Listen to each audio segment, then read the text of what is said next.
Thank you for coming. Yesterday evening, when I went to Bray Garda Station to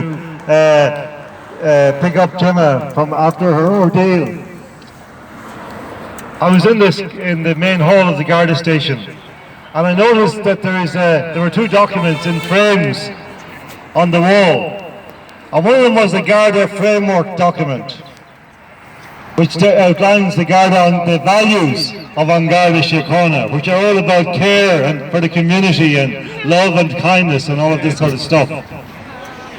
And the other was the Universal Declaration of Human Rights, either side of a door. And both had been adorned with a dog-eared COVID poster, so that you could read neither document. And that about says it all.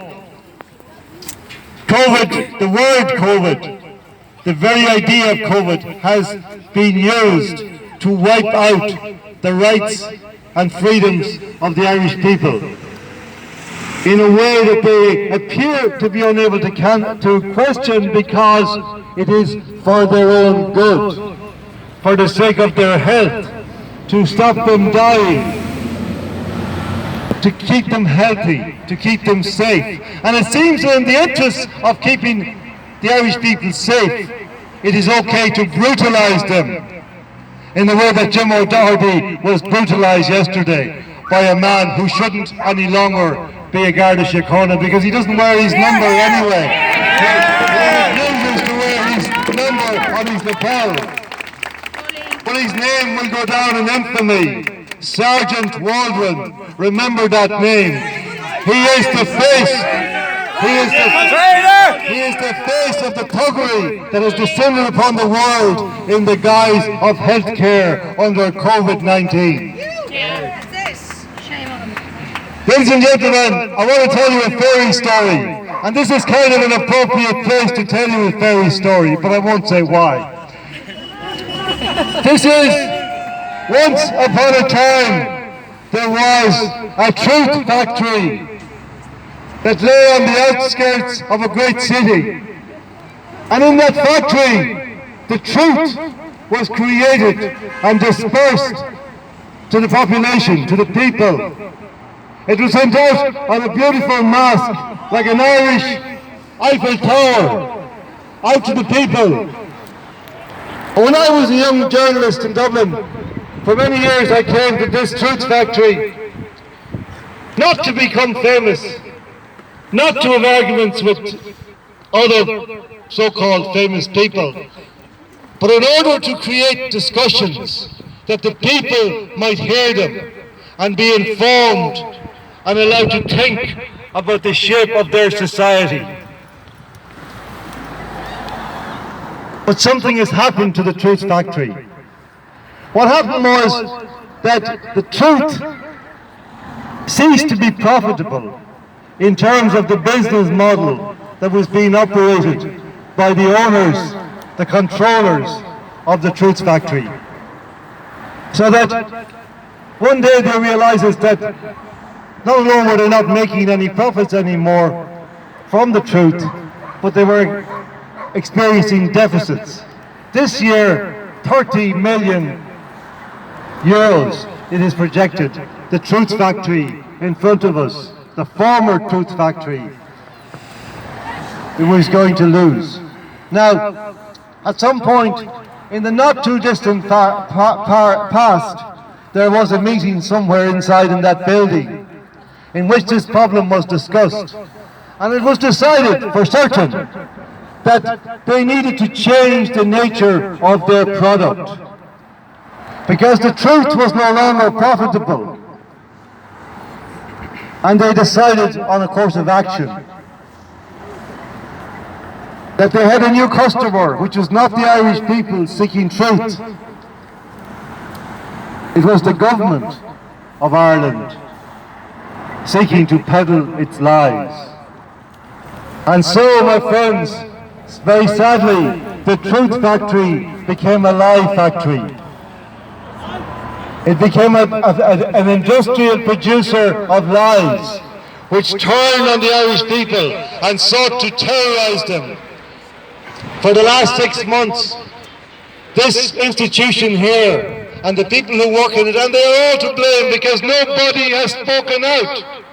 It's all very well saying they're innocent people who are just doing their jobs, but unless they stand up and say, "Not me," then they are equally to blame.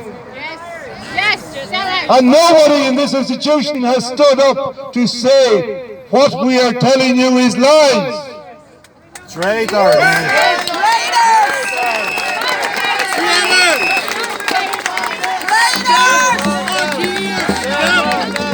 Even last week, one of their number was caught among the 81 luminaries of Clifton with his trousers down, so to speak.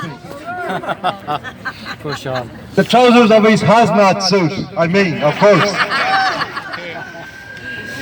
And when he was asked to explain himself, he did not say what was in his heart, which is very simple.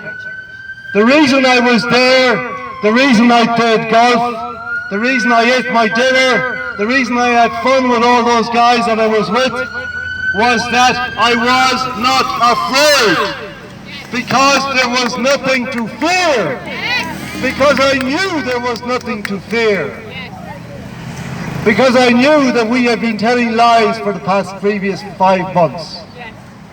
And this is my opportunity to say now, please, to the Irish people, forgive me. I needed to pay my bills. I regret it. But instead he grovelled. He beat his breast. He confessed about the terrible crime he had committed in Clifton of eating a dinner which cost even more than €9. Yeah! You weak sheep! You weak sheep! You weak sheep! Weak! And so, Sheep! Sheep! Sheep! Sheep! Sheep! Sheep! Sheep! Sheep! and you know what happened in the end? Was he forgiven? No. Was he given a pat on the back and said, "Thank you for your frankness, thank you for your witness"? No, no, no. What happened to this individual was the same thing that happened at the end of all the short trials in the Soviet Union. When the person who was required to confess his sins was dragged before the public, and he beat his breast and he confessed his sins and he paid tribute to the integrity and truthfulness of the party. And then he was hanged. And this is what happened, I'm sorry to say, to our friend. He too was hanged, although, like the hazmat suit, it is a metaphorical hanging. His name is Sean O'Rourke. And his wife worked for the former Minister for Justice, Mr. Charlie Flanagan, who was appallingly attacked at the playing championship last year by a far-right man who I see before me. There he is!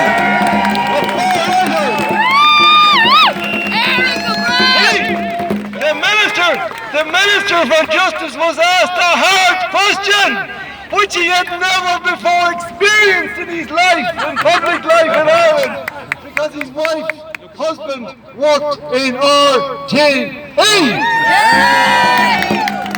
That's how it works, my friends. That's how it works. In all these little involuted connections, we are all on the same side. We are all together in this, as they say. Together for yes, together for no, together for maybe, together for whatever. They are always together. But we are together too. And we are together for the truth now.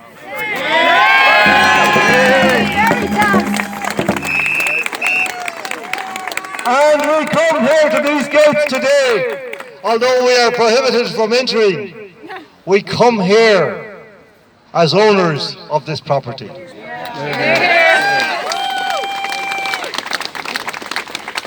We come here to call to order the custodians of this property, this former truth factory. which was once graced by great broadcasters. Great broadcasters, people like Kevin O'Kelly, Donnybrook Dooling.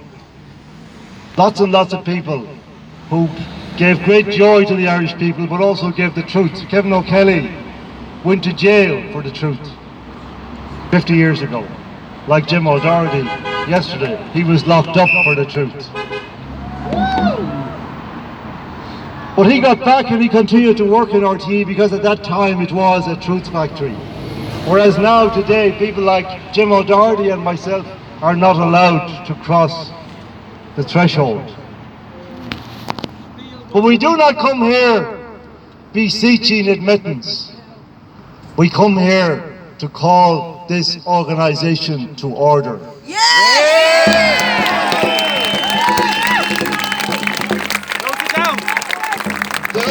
There is an article in the bowels of the RTE website today. It went up yesterday. And this article, which you cannot find without knowing a certain word or certain acronym, it cannot be found, but it is there. And this is the way they do it. They say, they hide it away, they hide the truth away, and they say, but there it was there all the time. This is an article by George Lee, or it was he. And this article explains that the CSO figures released during the week reveal that the death toll from COVID has now decreased to something like 850 people, from 1,773, which RTE, in every other article, which you can find very easily on its website, continues to tell us is the number. And which the gov.ie website continues to tell us is the number. And which the hse.ie website